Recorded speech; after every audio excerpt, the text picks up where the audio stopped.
Cannot understand the richness and the depth of culture unless you come from a cultural background, unless you have lived it, unless it has been passed down, an inheritance from your parents and your grandparents and those that came before. I can trace my Aboriginal heritage, Kaurna heritage, back to the early 1800s. It's 2,600 generations of my grandmothers, grandfathers, of family stand behind me.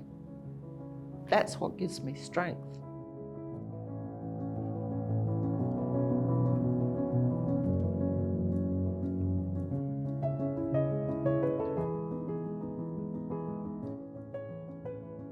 Greeks have got this word called philotimo. So philotimia is being, worthy for the person that has come to you, right? And saying, in the most beautiful, humble way, I thank you for coming. I appreciate you being. Please be at home. We were very much involved with a lot of the Greek communities and way of life, providing support at an early age for those in need. Australia is an amazing place, and it's welcoming. Even though I've been, exposed to the Greek way of life, I'm a Greek Aussie, a Greek Australian. There's so much to learn about, humanity when you sit down and have a listen to someone's story. When we came and landed in Port Adelaide, it was being greeted by other Croatians that spoke our language, and it made us feel like we belonged there. I think that was where, I always felt that we were not strangers here. A lot of people were not aware that most of us were brought out here to Australia because of the populate or perish policy in Australia. And of course we had to be white because the white Australian policy existed at that time. We were not aware of that till we got here. The first thing was work. Well, I can remember as a child we were in a shed with one bed for a family of 4 and a little round table, 2 chairs, a Primus cooker and dishes. That was our home. They left behind everything they had. They came with nothing. All they wanted was to have a place where a community, whether it's a social club or a soccer club, they wanted a place where they can hear their language. I always felt that I was better off because we had that other culture. And we still carry on the traditions even to this day in my family, I still instill that culture, their background, so that they will never forget where they came from. That's an ongoing process where you can never forget what you have left. Everything is still intact, everything is in the memory, everything is still in the heart. Land is a connection. Personally, I do admire what the Aborigines consider the country to be. It resembles the sincere belonging. So when I was 17, 18 years old and I came over here, leaving everything in Lebanon, Australia in the late 70s, early 80s, it was a fantastic place. Loving Australia, to be quite frank, it prohibited me from leaving it. So after opposing being in here at the beginning to loving it, it was a great shift. Eventually, I ended up having my own business for 17 and a half years. And of course, I fed millions because we were always involved in the community. And that mix created that vibrant atmosphere always. I love my country, definitely, and I love Australia. So the whole picture is for me, it's a no separation between Lebanon and Australia. It's a continuation. The good values from every culture put together will make a greater Australia. When we were growing up, we were definitely not Australian, you know, and it was so obvious. Yes. And how much I wanted to be Australian. You know, my mum used to say, she used to say, oh, look, my blood is Italian, but I am Australian. But I remember leaving my grandparents and how sad that was. I never saw them again. My dad was introduced to Australia as a prisoner of war. So he, in fact, got to know it as a prisoner. He was captured by the English and Australian army when he was in Tobruk in Africa. So he established home for us to come to. And then also had an English teacher come and teach English every week. When we were going to school, he would say, what you learn at school, speak to your mum in English, so that she got to know the language as well. And, you know, with mum opening here, Lucia's, as she was a migrant woman and having some little bit of language skills and opening this amazing place that we still have. She loved the market. It's reminded her like Italy because it was such a cultural place. She was very generous in her food and with people. She always looked after everyone. That's what I think we have brought in, and the hospitality that we learnt from mum and dad. They were so hospitable, and I'm sure they learnt that from their parents. So we left Vietnam in 1983, and I think back at my parents, they would have been early to mid-20s, 22, 23, and just the hard decision to you know, pick up your family and to go out on that journey and not knowing whether you were going to make it or not. It just shows the strength and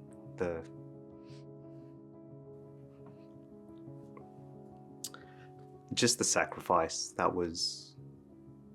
they would have made. It takes the one person in a family or in a generation to make that really, really tough decision, and then it has a profound positive impact for the rest of the family as well. So we grew up extremely poor, grew up in low socio-economic environments, and when you live in those areas, you're surrounded by a lot of similar type cultures of all different backgrounds. So I get really fascinated and curious about people's backgrounds, their stories. Even though you may think that you've gone through a tremendously difficult and tough journey and a lived experience, there's other people that have gone through much, much worse.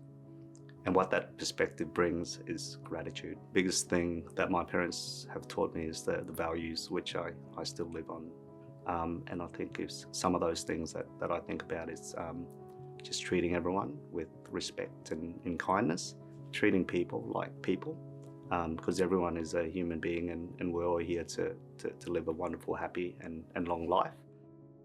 The other homeland is the language, is the culture, and it never left me. Even when I was at sea, it was with me. When I was at immigration detention center, it was with me. I arrived here in Australia in 2001 as an asylum seeker. I traveled by boat. In the boat, we had people who became sick. We had people who were frightened of water. A few days since I released from Marmara, I started working as a refugee support worker. And during that time, I assisted hundreds of asylum seekers. And that was really a story of people who came here empty-handed. They had nothing. But now they are business leaders. They are doctors who are working in Manam, for instance. They are integrating into wider Australian community. Australia built by migrants. It is not easy for someone to leave their motherland. They bring not only change in their own life, but also they bring strength to the hosting communities as well. People whose life was destroyed by many factors, but Australian community been able to welcome them, support them, accommodate them, and then they become part of the society to give them back at some stage. We are human beings, and we cannot ignore others' pain and sorrow. Well, there can never be any difficult situation than the escaping of killing in a war context. Escaping that barefoot, running away and walking in the bushes, without knowing the destination you're heading to, without knowing the whereabouts of the rest of the family, who we later met in a refugee camp, is the biggest challenge someone could ever go through. Farms, homes were attacked and we were displaced. So that means my prospect of return to my home is zero. So that's why then being Australian is invaluable. I do everything I can to be productive, useful, and appreciating Australian, because there's no home to go back to. When I came here, I prioritized educating myself in Australian context. I am public officer of the African Communities Council, and I see the experiences of new arrivals, the resilience that was built by severe or tough challenges in a refugee context and home country war context. So that is what migrants from refugee background add to the Australian story. I was a lawyer in my country, and when I came to Australia, I came with my little baby with no any English. It was pretty hard to start my professional life, and I decided to study community services. That's opened the door for me to find people, find friends, and actually help my community. They are really professional people, but when they come to here for the language barrier, they can't find a job, or they can express their feelings. I think when you are a migrant, you have to understand this is a process. It's amazing to understand you are not alone. The time passes, and then you learn, and you know, and you find the correct people who can help you. When we are migrants, you come with your beautiful things of your country, you come with your strangers, you come with these beliefs that can show who you are. I grew up in a white Australia, like a white piece of paper. And now Australia is like a colourful colouring in book with all the different cultures and languages and traditions and ceremonies. I'm sure they all suffered their own racism and still do, but that hasn't stopped them hasn't stopped migrants from progressing and sharing how poorly they have been treated, yet they still share their culture. Much the same as us as Aboriginal people. You know, we're still trying to share our culture. We're still trying to educate people. How rich are we that we've got people that have got pride and strength to continue to practice their culture, because they have an obligation. We all have an obligation to our ancestors to continue that we have inherited.